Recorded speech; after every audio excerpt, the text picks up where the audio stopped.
Okay, hi everyone. So I'm going to do a little series on projector use that I've been talking about.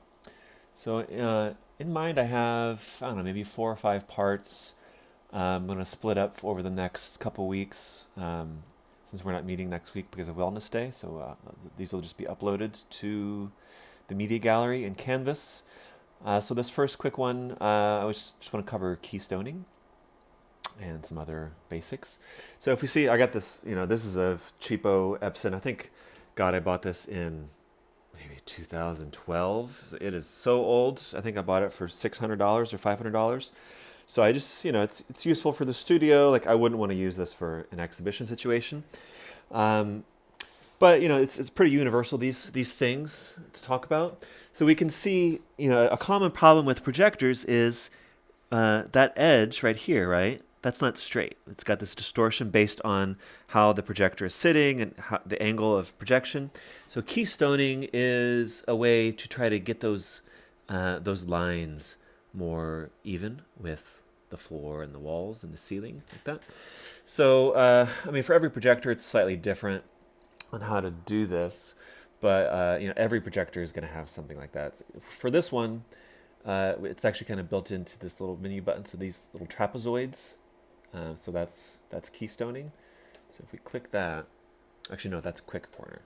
Let me do menu signal. Okay, so for this particular projector, there's two different ways we can keystone. Actually, quick corners is much better, actually.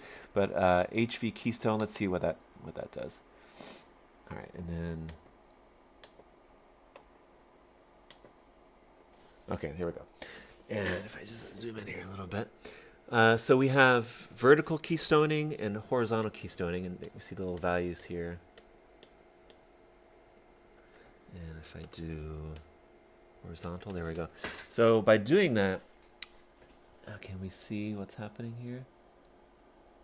Whoa, that is crazy, right? So it's basically distorting vertically and horizontally.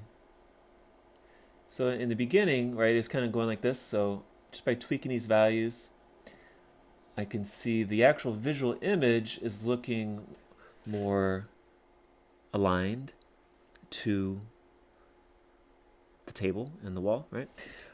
So of course, because this projector is so old,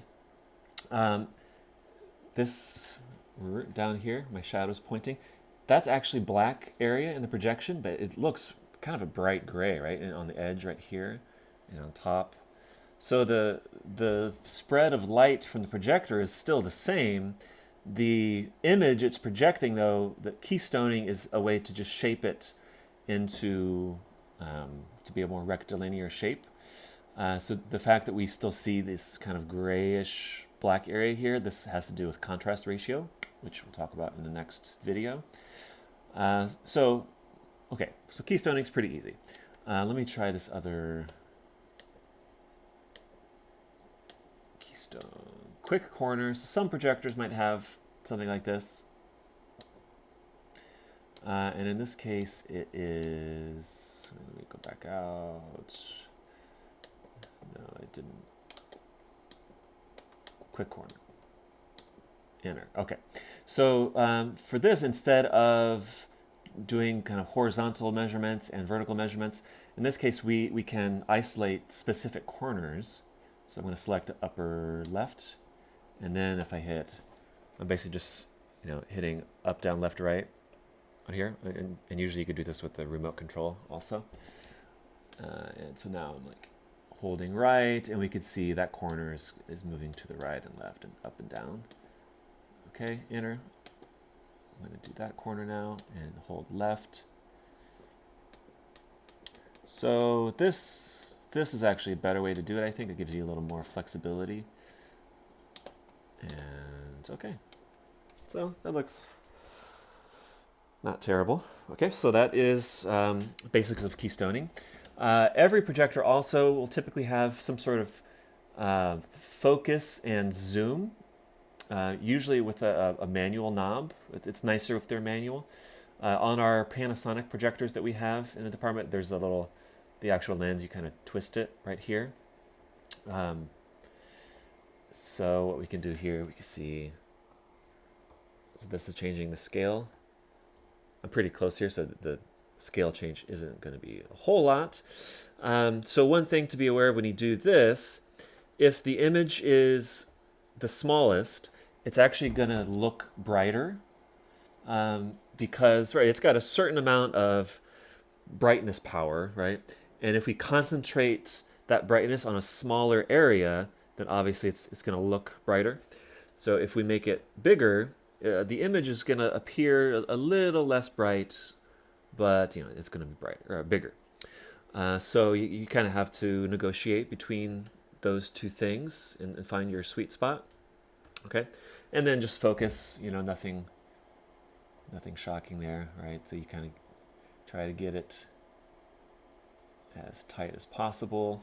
I mean, if we look really close here, it's like, no, my phone is not really focused right now. But you want to, when you're testing focus, you want to test out on maybe some text or some fine lines to really, even if the video you're projecting doesn't necessarily have fine lines, or project maybe a grid, something that with fine lines that you could really dial in the focus on that. And the rest the other menu stuff, it's not really anything, not rocket science. So color mode, typically we just keep these at 0, and you could play around if for some reason it's looking a little bit too warm or soft or cold. Maybe there's other lights in the area that are kind of warm. So in that sense, maybe to balance it out, maybe you decide like, oh, I want to change the color temp a little bit. So that's all just playing around with stuff. Color, I guess I was in sports color mode. I wasn't even aware of that.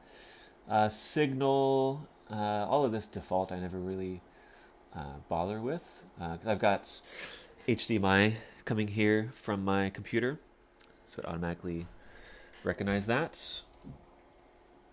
And settings, Keystone.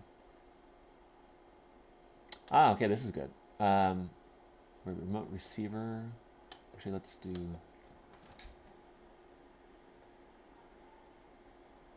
projection front. Okay, this is a good one right here. Projection front.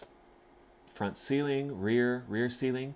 So right now, I got the projector. It's sitting on its legs on this table.